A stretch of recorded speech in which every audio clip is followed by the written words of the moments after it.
Hi, Nicole. Good to see you. I'm curious what you think we should do to make sense of an incident like today. I saw Republican Senator Murkowski said this is not America. I suppose the problem is with the environment and what the president has put forward, this is America right now. Yeah, something amazing happened in my hour. The tape had emerged of the apprehension and then manhandling Senator Padilla to the ground. And you can hear on the tape that he says, "I'm Senator Padilla." Yep. And I was getting my hair all gussied up. Surprise, surprise, I don't actually look like this when I show up in the building. And I heard Kristi Noem on Fox News in real time in the 3 o'clock hour saying he didn't identify himself. And I'd just seen the tape because it had just sort of exploded on social media. And so, you know, I think where you can show what's actually happening, hold up a mirror, and then show the anatomy of the disinformation, which we all bemoan as a country, when you see it happening in real time, the actual event, and then the lie told on Fox News less than an hour later, it's an extraordinary opportunity, I think, to push in and understand that even the Trump administration sees the need to lie about some things they do, which isn't everything, but it does apply to today's events. Yeah, I think that's a great point. That's the reporting we try to do, and then people can hear and understand it. And as you say, they seem in the dissembling to know that treating a co-equal branch of government, a senator, this way in this setting, in a federal building, in his home state, is too far. And then comes what you described. Yeah, and I wouldn't even go that far as to say that they think it's too far. I don't know that. I hope that's true, but I don't know. But the two things that happened while I was on the air, you know, the tape explodes, the lie is told. At least as far as I was able to monitor Fox, I've been on the air for 2 hours, so I don't know if at this point anyone has fact-checked the secretary. But in her first appearance after this incident, she tells a lie, and there's no correction of the lie. So, again, we bemoan disinformation and MAGA voters, you know, not seeming to know the actual facts. To see it happen in real time was a really extraordinary thing on an extraordinary day of news. Yeah, the facts matter. Extraordinary indeed, because it's upended a lot tonight. And we're going to, of course, continue on the coverage you've been doing over the great last 2 hours. So thank you, as always. Good to see you. Thank you, my friend. Okay, thanks. Our thanks to Nicole Wallace. We turn with reporting on what is, by all accounts, the important and stunning incident today in Los Angeles. This was during Homeland Security Secretary Kristi Noem's press conference. It's inside a federal building. Democratic United States Senator Alex Padilla of California enters, and as Nicole was just reporting, you will be able to see with your own eyes both what led into this and then the piece of tape that has gone, in the words of today, fully viral. It is all over the internet. It is all over the news. It is one of those stories that every corner of the news is equally covering. We don't have one part of the news saying this isn't news because it's just so significant. You rarely see this in modern American times. United States Senator forcibly removed, pinned to the ground by armed officers, cuffed, ultimately not arrested. So we'll explain all this, but we're going to walk you through it first with the video of what we think is the start of this as the secretary was speaking. Leadership that this governor and that this mayor have placed on this country and what they have tried to insert into this city. So I want to say thank you to every single person that has been able to do this. Also, I want to talk specifically to the rioters and to the politicians in Los Angeles.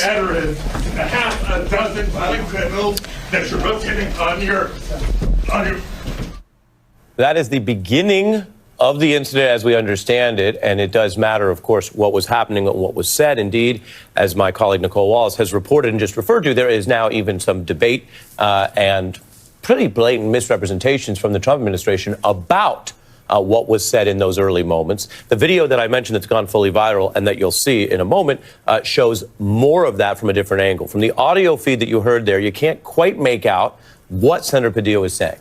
Secretary Noem was addressing these ongoing L.A. protests.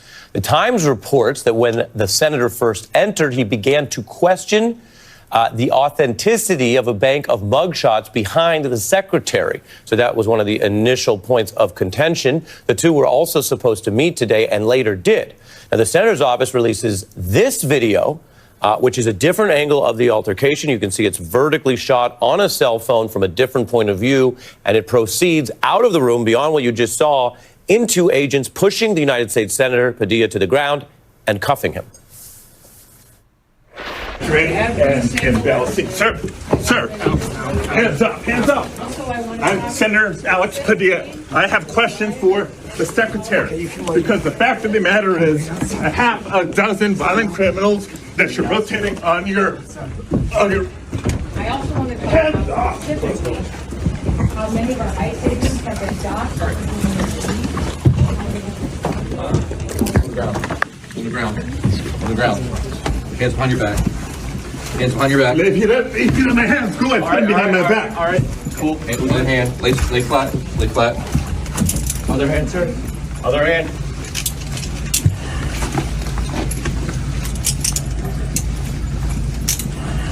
There's no recording allowed out here. That is what the agents did. You can hear a voice that appears to be one of the agents telling another apparently federal official, the U.S. Senator's aide, that recording is not allowed in that hallway. That is striking because while they were treating it as a security incident of some sort, this was a government-sponsored press conference. A recording was certainly allowed at least a few feet away, where a government DHS official is giving, quite specifically, a presentation to the press, recording allowed. This is a stunning moment here involving the sitting United States Senator from California, and we will be joined here by former Senator Barbara Boxer from that same state. She joins me in a moment. I just want to tell folks that's coming up while showing everyone what else we know. Padilla was not arrested as of this hour. That is not the indication of what occurred afterward. There is no statement that he was injured. He did speak after the incident about what he said occurred. I will say this. If this is how this administration responds to a senator with a question, if this is how the Department of Homeland Security responds to a senator with a question, you can only imagine what they're doing to farm workers, to cooks, to day laborers out in the Los Angeles community and throughout California and throughout the country. We will hold this administration accountable. The senator there emphasizing that point, the accountability, the role he plays in a co-equal branch, the substance, which he said he wanted to question the government on at that setting, including the veracity of various claims that DHS was making. Now, all of this comes amidst a very tense time for the use of federal force in this country, including the deployment of the National Guard by the president at the objection of the sitting governor of California, something that hasn't happened in 60 years. That governor, who has been clashing with the president, Gavin Newsom, said today that Senator Padilla is one of the most decent people he knows. This is, quote, outrageous, dictatorial, and shameful. Trump and his shock troops are out of control. This must end now. Another Californian senator, Adam Schiff, who's the other person, the sort of pair that represents California, says Noem should just resign. Dozens of Democrats are denouncing the arrest, calling for a formal investigation. Now, Homeland Security put out a statement that does more than one thing. I was just discussing this with Nicole Wallace, and I'm going to show it to you in a second. But note that this is not a situation where the Trump administration is saying, we're on a revenge tour, watch out, everything will be handled. Instead, they go to pains in the statement to suggest that now that they know what happened, they want to work with the senator, basically. But they also include what appear to be misrepresentations. Now for the statement from the government. Quote, Senator Padilla chose disrespectful political theater. He was told repeatedly to back away, did not comply with officers' repeated commands. Secret Service thought he was an attacker, and officers acted appropriately.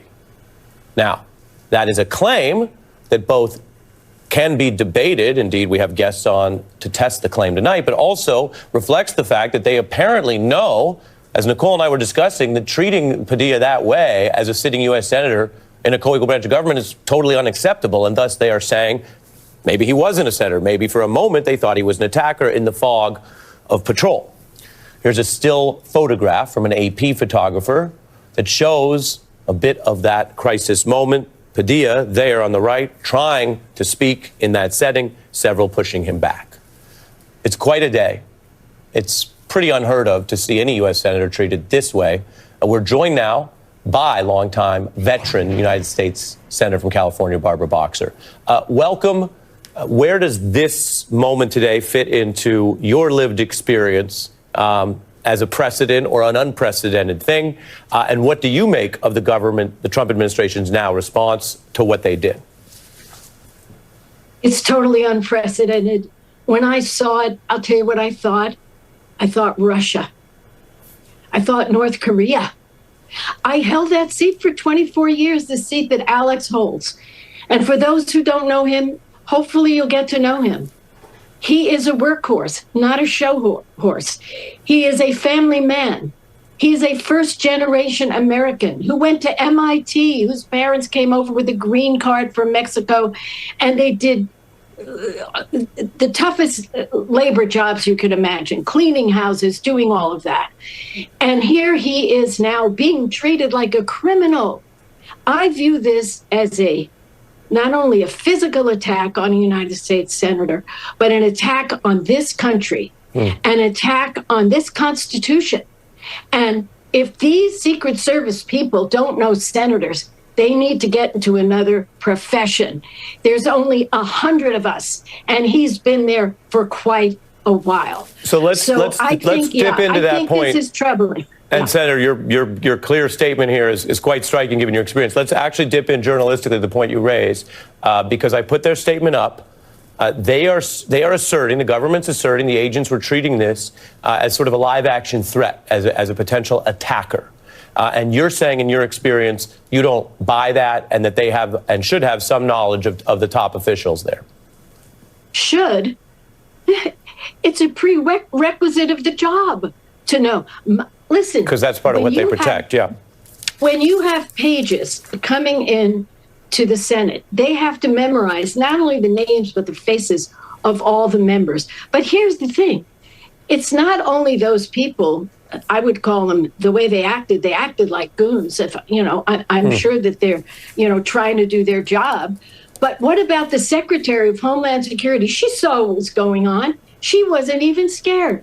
She knew what was going on, exactly what was going on, because Secretary Padilla is trying to get in touch with her to find out why they're betraying us in California and throughout the nation after lying and saying they were going after criminals, and they're putting little children into vans with their hands behind their back. They're breaking up graduations.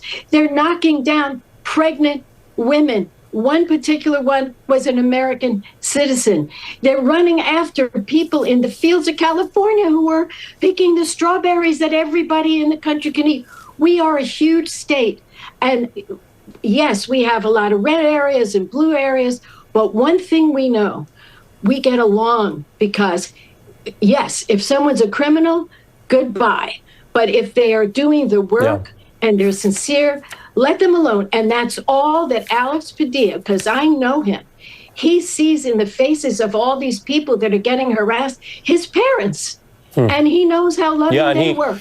And he spoke to that point today. He spoke about using, and this is something we've heard, as you know, Senator, people around the country call on leaders to do, which is to step up and figure out any way to fight. He clearly said he was trying to embody and channel that and look if this is how they'll treat him.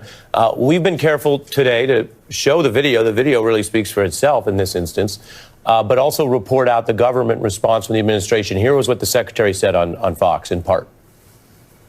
This man burst into the room, started lunging towards the podium, interrupting me and elevating his voice, and was stopped, did not identify himself, and was removed from the room. So as soon as he identified himself, appropriate actions were taken.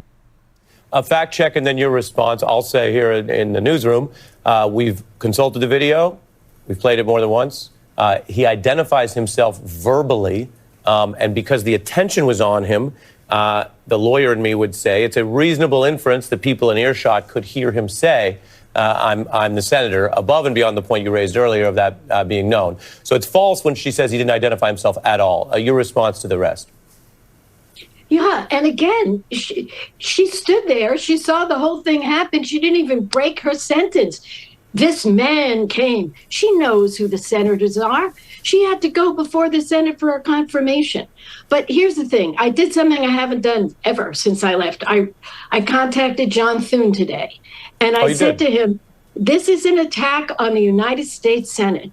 This is an attack on the institution of the Senate, because anybody in the course of their work if they weren't able to get in touch with the secretary and she was in their state and their people were getting abused and harmed without due process and nabbed and disappeared and identifying themselves, my goodness. And, you know, again, you got to know Alex.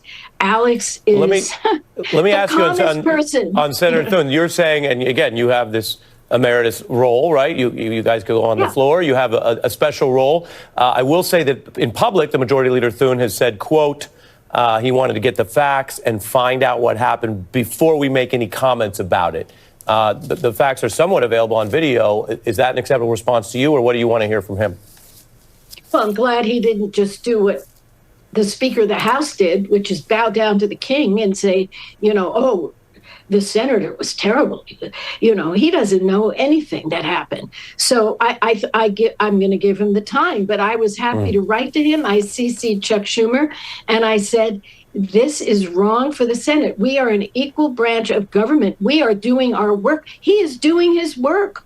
This isn't pleasant to go there and confront her, but he can't get an answer. Again, why? You have to ask the question. This wasn't a stunt. This was a way to get her attention, to tell her they are not doing what they said they were going to do. Go get the bad guys like Barack Obama did. He deported so many people. But Trump and all his friends there, they are desperate. They have quota systems. They want numbers. They don't care who they harm, who they hurt, including little kids with cancer. And I'm sorry to be very emotional, but I am, and you know me, I'm who I am. No, I appreciate it. I think a lot of people can hear you quite clearly. Senator Barbara Boxer, longtime California senator, speaking about your successor tonight amidst this development. Thank you very much. Let me tell folks what's coming up, because it's one of these sort of fast-moving hours, as I was discussing with Nicole Wallace. Senator Padilla made those brief remarks actually when he emerged from what you just saw, being pinned to the ground, cuffed, then released without arrest. That's the only sort of statement we've heard from him, and he didn't take questions in that setting. I can tell you this hour, he will be on MSNBC. MSNBC reporter Jacob Soboroff will have Senator Padilla join the beat. We will get that exclusive live interview, his first question and answer period since this incident tonight. That's coming up in the 6 p.m. hour first on MSNBC. We're going to finish a short break. Tonight we also have John Flannery and Alex Wagner on this story next. The GOP Fox disinformation pipeline explodes in real time. Padilla says, "I'm a senator." Fox says, "He didn't identify himself." The video says otherwise. This isn't confusion. It's strategic lying. When a co-equal branch is assaulted and propaganda covers it up within minutes, you're not in a democracy. You're in danger.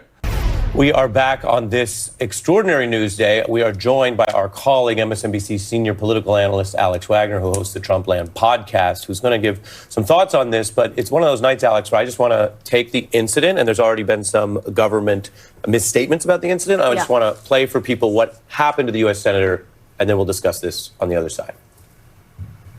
And balancing. Sir, hands up. I'm Senator Alex Padilla. I have questions for the secretary, because the fact of the matter is a half a dozen violent criminals that you're rotating on your I also want to hands off. How many of our ICE agents have been docked? On the ground. Hands behind your back. Hands behind your back. If you let my hands go ahead, put them behind my back. All right. Cool. One hand. Lay flat. Lay flat. Other hand, sir. Other hand.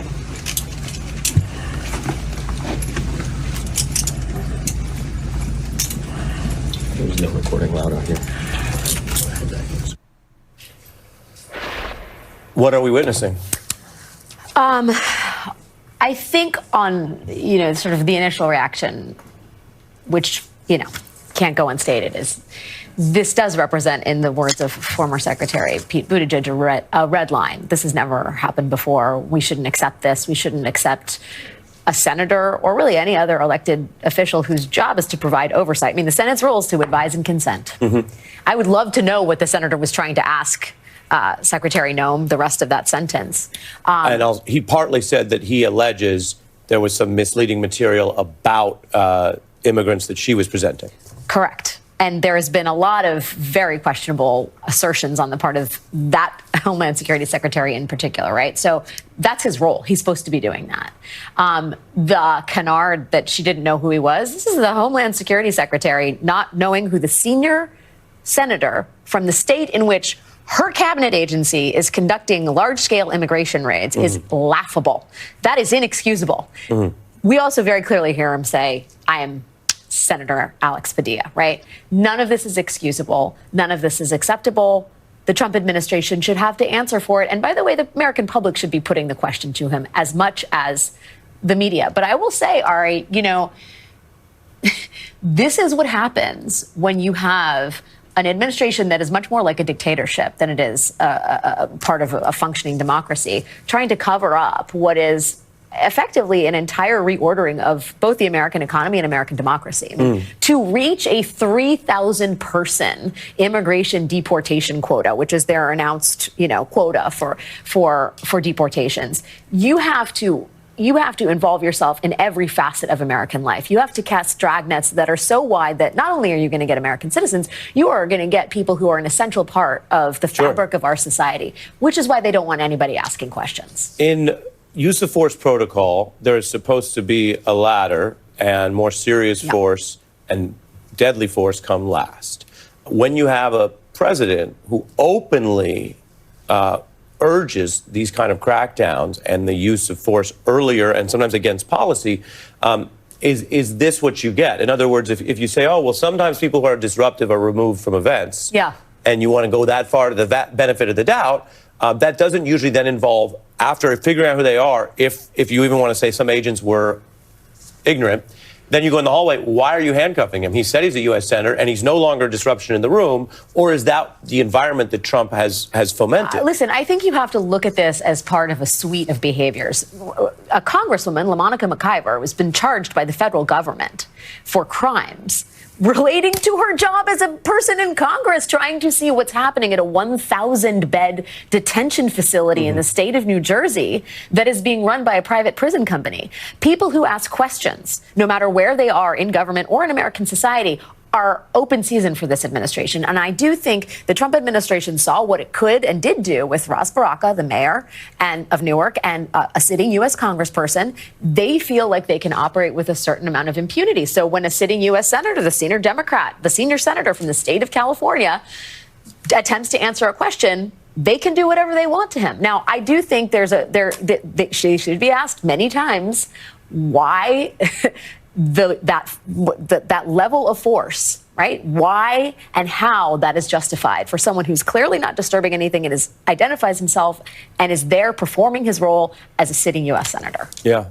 I think you put it clearly. And this point that serious people view the lines as crossed, the test is here. The National Guard is in the street without a governor involved. The Marines are being called up, and we're going to see what happens to them. It's all here. It's all part of the same. The opposition being indicted is here. Some cases fell apart. Mayor Barack was in the seat you're in a week ago talking about how he's countersuing. But the other lawmaker cases you mentioned is ongoing. And so it's all here. I appreciate your candor, as always, Alex. I'm always truthful with you. A U.S. senator is tackled, handcuffed, silenced, and the administration calls it security. He identified himself. We all heard it. The response? Escalation, not apology. This is authoritarianism in slow motion. Oversight isn't violence, but the Trump regime treats questions like rebellion. Padilla's voice was a threat, because truth always is. California Governor Gavin Newsom took the Trump administration to court, and that's where they are today. The state wants to restrict the use of the National Guard by the federal government, as well as this effort to involve the Marines. Trump says that he can federalize troops in the event of invasion or rebellion. This is the terminology that seems to be stretched to the breaking point. And the government said only the president decides if there's an invasion or rebellion. It's an inherently political question, not for courts to decide. That's according to an unofficial transcript or summary of what they're arguing. The judge pushed back and seemed skeptical of the idea that the courts have no role to play, because then, if you follow that logic, any president could just call anything a rebellion and have the Guard in all 50 states. Quote, the president is not commander-in-chief of the National Guard, the judge noted. That's the difference between a constitutional government and King George. It's It's not that a leader can simply say something and it becomes it. We live in response to a monarchy, is how the Los Angeles Times headlined the judge's concerns. Now, the state basically wants the court to stop this in real time. That's not always how courts deal with these kind of live action issues if the guard's already been deployed. But Governor Newsom says just sitting around and hoping it goes away or not dealing with this is a slippery slope. This is about you. California may be first, but it clearly will not end here. Other states are next. Democracy is next. Democracy is under assault before our eyes. This moment we have feared has arrived. The moment has arrived. Those were new words from the governor here before the arrest of another California official, the Democrat Senator Padilla, today. The moment here again, according to many who witnessed that today. Meanwhile, the judge says there will be an order or a response, quote, very soon.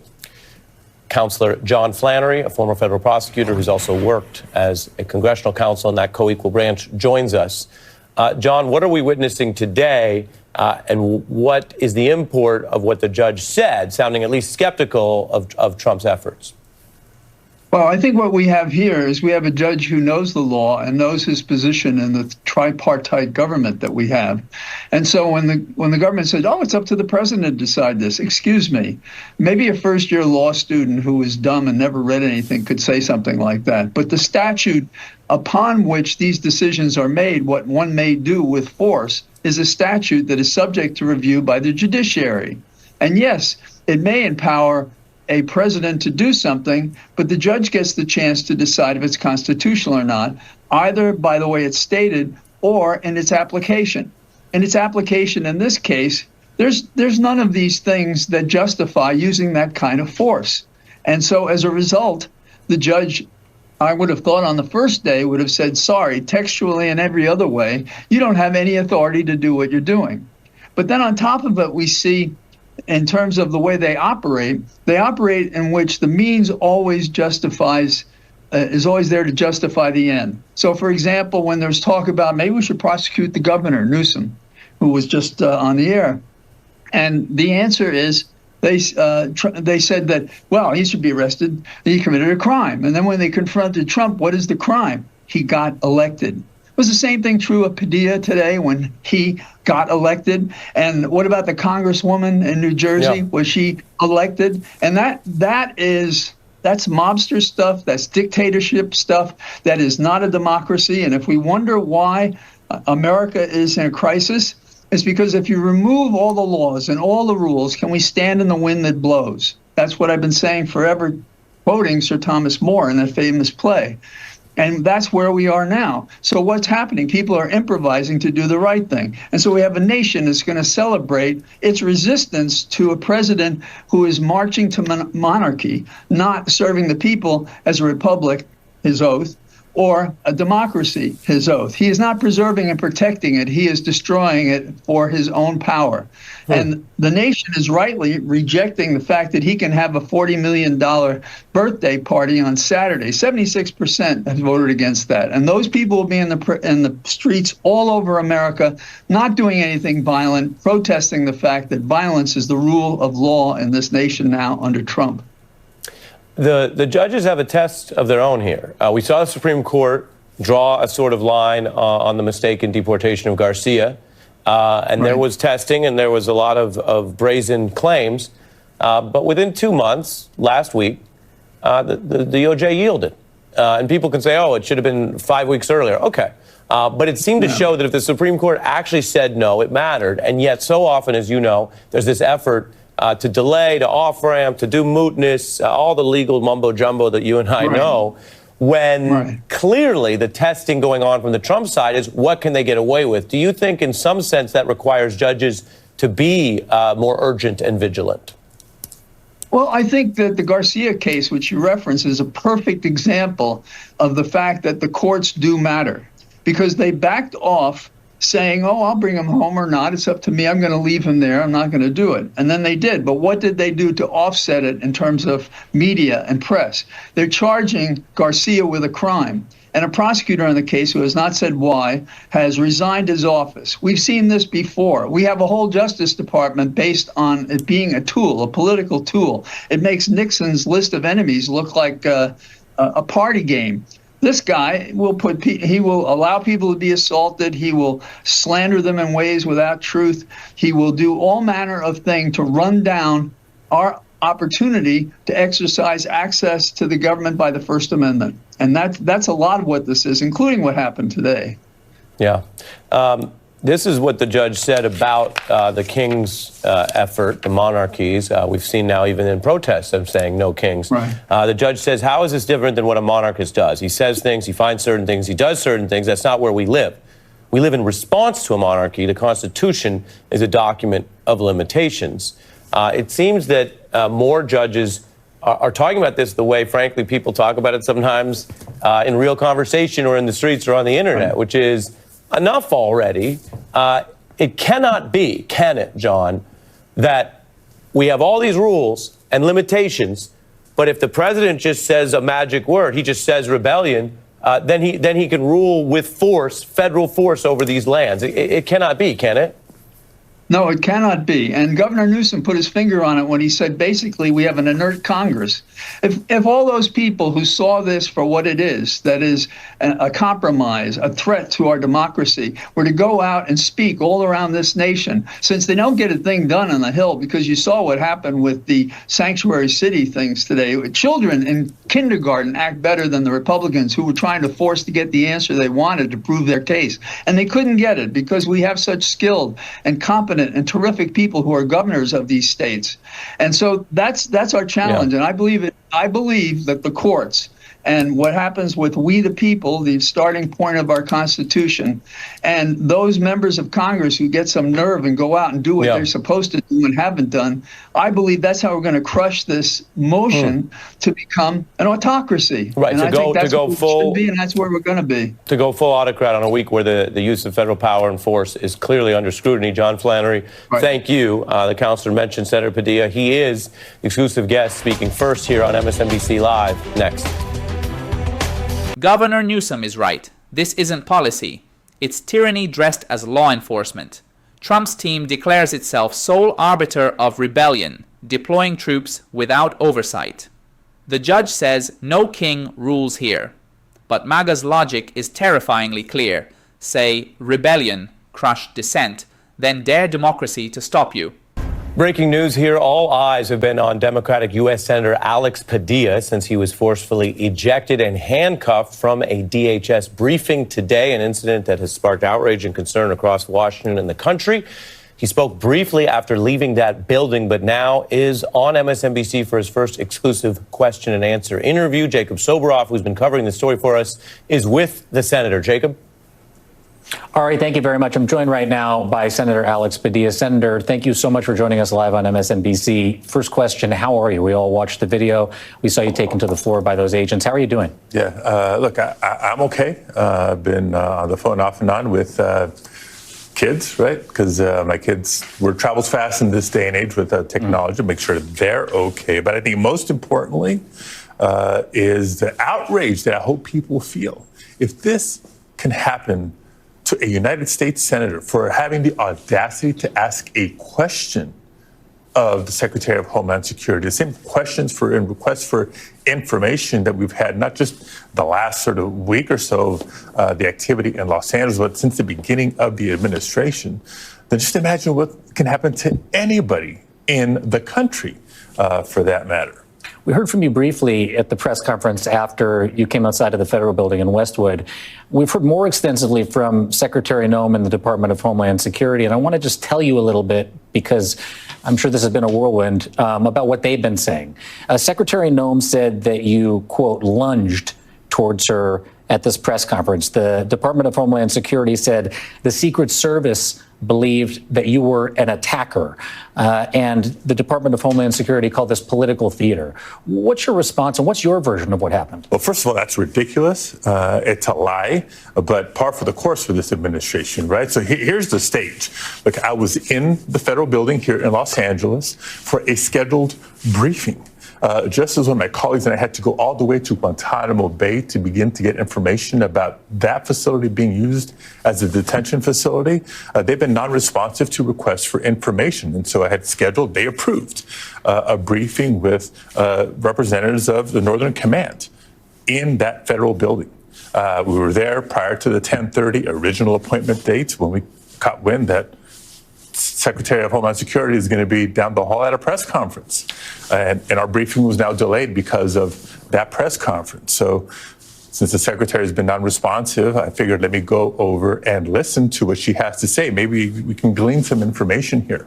So let me make sure I understand that. Go ahead, so the whole time, right? We're the whole time being escorted in this federal building by somebody from the National Guard, somebody from the FBI. I've gone through screening. This is a federal building.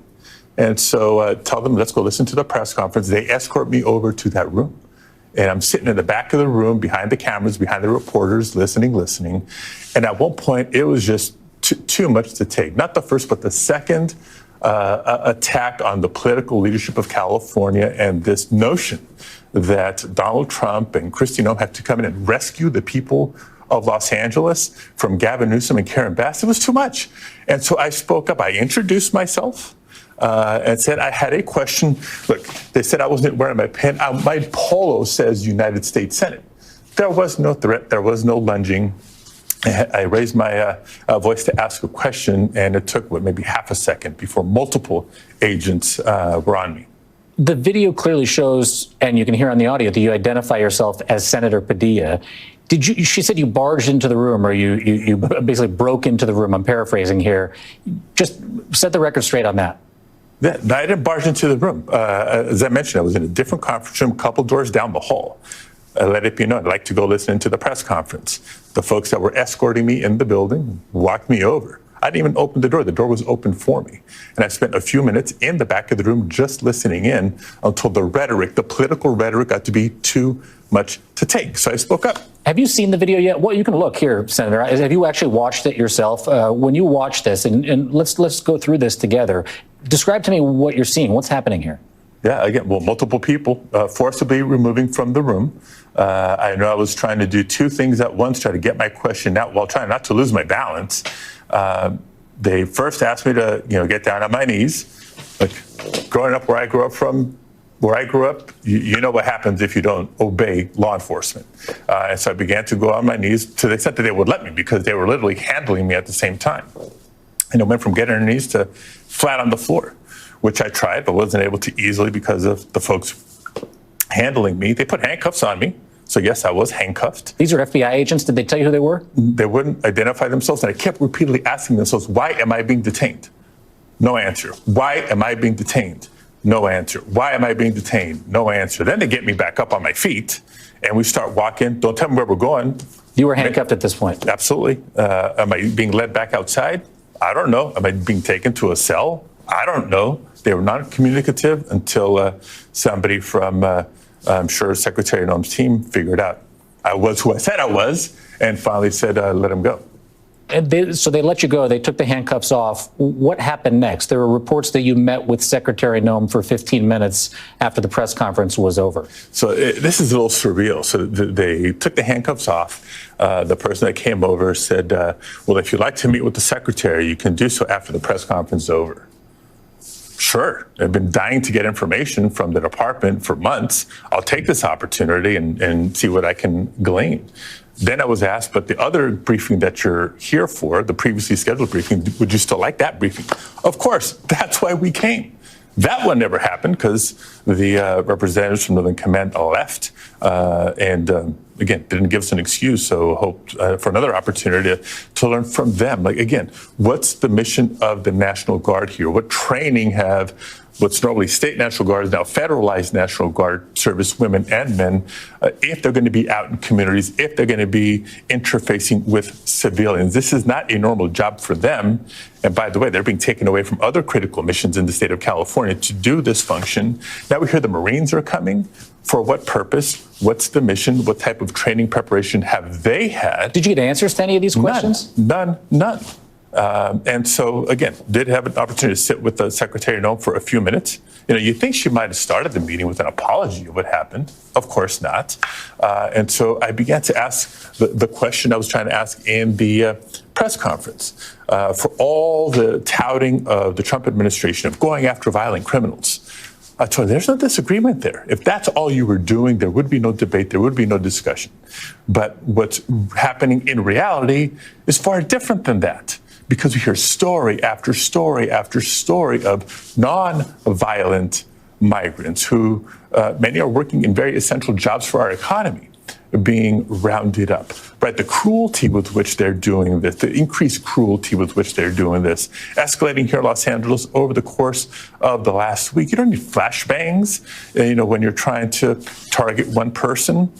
National Guard over, not at the request of a governor. It hasn't happened since 1965. And so, of course, they're instigating, trying to create the response and a reaction from community, and will point to anything to further escalate the situation. It's wrong, and it's counterproductive. Senator Padilla, we're here on my colleague Ari Melber's program, The Beat, on MSNBC, and I know Ari wants to ask you a question. Ari, go right ahead. Yeah, thanks, Jacob, and thanks to the Senator for joining us. You've now described the incident here for the first time. Do you view it as excessive force? As Jacob referenced, the administration is saying they were trying to basically do safety or security. Do you view it as excessive force or an effort to intimidate the opposition party?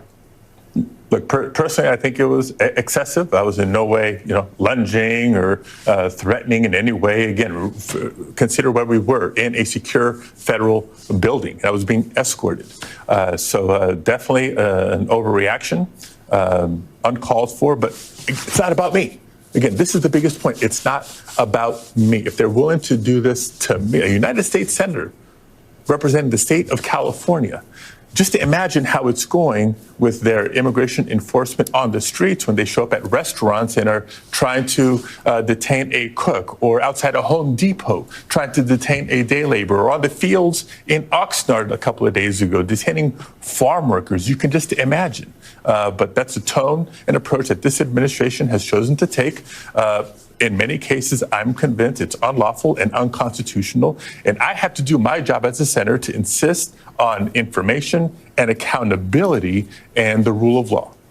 And Senator, what do you think would be the right remedy then for this? We saw in the case of the mayor of Newark, who was, like you, sort of, as you, the one word used was manhandled. He was arrested. He was charged. You were not. But then they dropped the case. He's suing them, seeking redress. Do you see this incident as closed, or do you think there is something more they must do to properly respect the co-equal branch of government at a time where the expansive use of federal forces from the National Guard to the Marines is also, beyond you, a big question? Do you think that more must be done, more accountability for the Trump administration for what happened today? Look, again, it's not about me. I'm still processing what happened to me. But to the extent that we have shed more light on what they're doing and how they're doing it, the public deserves to be aware. To suggest that they have to come into Los Angeles to restore order. Look, Jacob, you know Los Angeles. It's a big, spread out city. The images that we've seen over the course of the last week of some vandalism, some violence, etc., that's wrong, and I denounce it. But it's very small and very contained in a big metropolis of the Los Angeles area. So the National Guard was not necessary. But folks have responded to that. It's the Trump administration continuing to escalate. A couple of days ago, he's saying that things are better now that the National Guard has shown up. If things were better, why is he now considering sending in the Marines? They're continuing to escalate. It doesn't have to be this way. Can you clarify for us, Senator Padilla, you were there to have this meeting with the Northern Command in charge of some of the troops that are on the ground here in Los Angeles. Did you ultimately have that meeting, and did you ultimately get any answers from Northern Command about, for instance, there's this hearing in the courts today, the state of California is suing the administration over the deployment of the troops to California. Did you get any indication one way or another whether Northern Command, the military, would respect the outcome of what Judge Breyer says in this court case today? Well, that was one of the questions I had for them. But unfortunately, the briefing never happened. And so we never got an answer to that question. Your colleagues are marching to the office of Leader Thune to demonstrate on your behalf, to call for justice for what happened to you. But those are your Democratic colleagues. Have you heard anything from a single Republican member of the U.S. Senate or the House about what happened to you? Haven't spoken to any of my Republican colleagues yet. I will say there's two that at least sent a text message saying that they denounced what happened, checking to see if I'm okay. Senator Sheehy from Montana, Senator Curtis from Utah. But the point is this: if my colleagues are now at Leader Thune's office, and this is a question I've been asking all my Republican colleagues since the beginning of Trump's term: when is enough enough? The audacity for how this administration has gone after their political agenda. You know, when I hear behind closed doors, well, once he gets, crosses a certain line, then we're going to start to rein him in. But they keep saying yes to every ask he makes, every nominee he puts forward. When is enough enough? When they feel no repercussions for putting a United States senator in handcuffs for the audacity to ask a question and to speak up for fundamental rights and due process. When is enough enough? You became emotional when you came outside and spoke after this happened to you. And I want to make sure that I tell everybody specifically what it was that you were talking about when you teared up. You talked about farmers and cooks and day laborers. You spoke in Spanish. I've heard you often speak about your father, who was a short order cook, and your mother, who cleaned homes. You grew up here in the Northeast San Fernando Valley in a neighborhood called Pacoima. You played baseball in high school. You went to MIT, and you came back and you became the leader of the city council, the youngest ever, first Latino. You went to the state Senate. You became the Secretary of State of California, and now you're the senior senator from California. But why is it that? Why is it farmers and cooks and day laborers that put tears in your eyes? Because I understand their plight. I understand their struggle. I understand their sacrifice to just find the American dream, a good opportunity, maybe a good job, the ability to raise a family and have the next generation have it a little bit better than you do. And so for all the talk about immigration, the misinformation, disinformation about the invasions and insurrections, it's all BS coming from Trump. As I said before, if all they were going to do is target violent, dangerous criminals, true threats to our national security, that'd be one thing. Nobody has a disagreement there.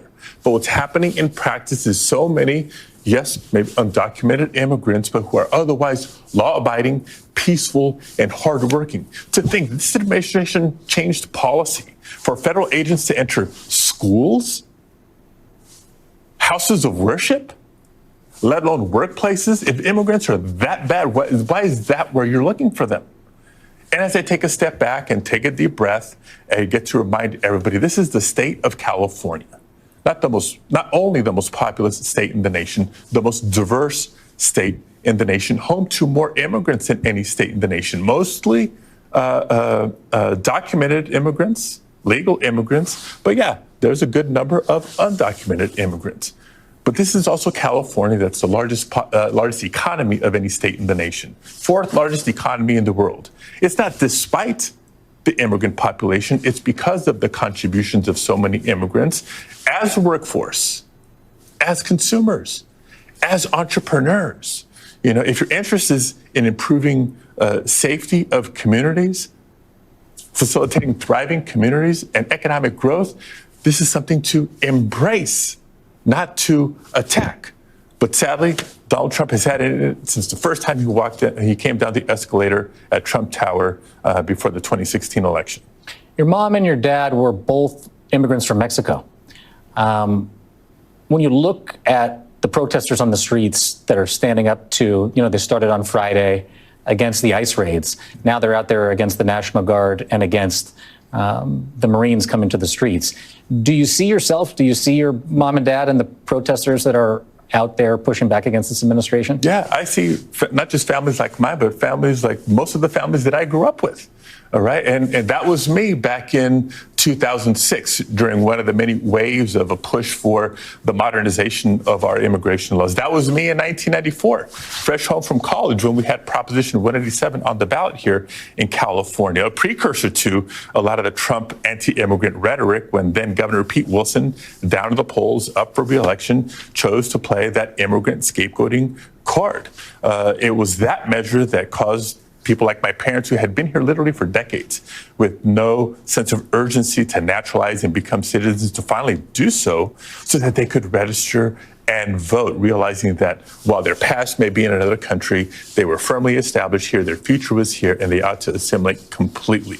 And it was that measure that got me and so many other people in my generation finally involved in the political process. I think California, as a result, is much different today than it was in 1994. And we're proudly doing our part to lead not just on immigrant rights issues, but access to healthcare issues, quality of education issues, tackling climate change, protecting, reproductive rights in marriage equality, and so much more. And we're the fourth largest economy in the world. Again, this is a model, a recipe, a playbook for other states, if not the country, to follow, not fear. Both Mayor Bass and Governor Newsom, who have stood up on your behalf, spoken out on your behalf in the wake of this happening to you, have talked about how they believe that this is in some form a test case for the Trump administration to do this in other places, in other cities, to ignore the will of the people and the democracy, the democratically elected representatives of the United States government. Do you share that feeling? Absolutely. And we've been saying so almost on a daily basis since the escalation, the Trump escalation of last weekend, whether it's press events, whether it's in committee, whether it's in floor speeches in the Senate, because if you look at how the administration has gone about trying to justify, unacceptably, in my opinion, but trying to justify the federalization of the National Guard, the deployment of the National Guard over the wishes of, forget the governor and the mayor for a second, the sheriff of Los Angeles County and the chief of police of Los Angeles City. The language that they've used, the mechanisms they use are not Los Angeles specific. And they're not California specific. And if they're allowed to do this in Los Angeles, they can and they will do this in any corner of the country. You made it a point to encourage people to protest this Saturday outside of the federal building. Peacefully. Why did you, it was the last thing that you said after you came out, you encouraged people to go out and take to the streets as part of these large-scale rallies that have been playing out in Los Angeles on the streets, but also on Saturday scheduled across the nation. Why did you make that your final thought and parting words from the federal building today? Because, look, I was at the Emergency Operations Center last night getting the latest brief from Chief McDonnell and other members of the city family. And from what I've heard from county officials, state officials, and now local officials, things seem to be quieting somewhat during the course of this week, but the chatter that's out there is people are getting ready for a number of protest events this weekend that coincide with not just the anniversary of the Army, but this vanity parade in Washington, D.C. And so First Amendment rights are a beautiful thing. And they need to be utilized. There's a lot of passion out there in some quarters, a lot of fear and anxiety in other quarters, a lot of outrage in other quarters. It's very patriotic to channel that and to speak up and to demonstrate. Let's do it peacefully, because that is our right. That's how maybe we shift public opinion, but we can't cower. That's what Donald Trump, he wants us to stay quiet and just stay home.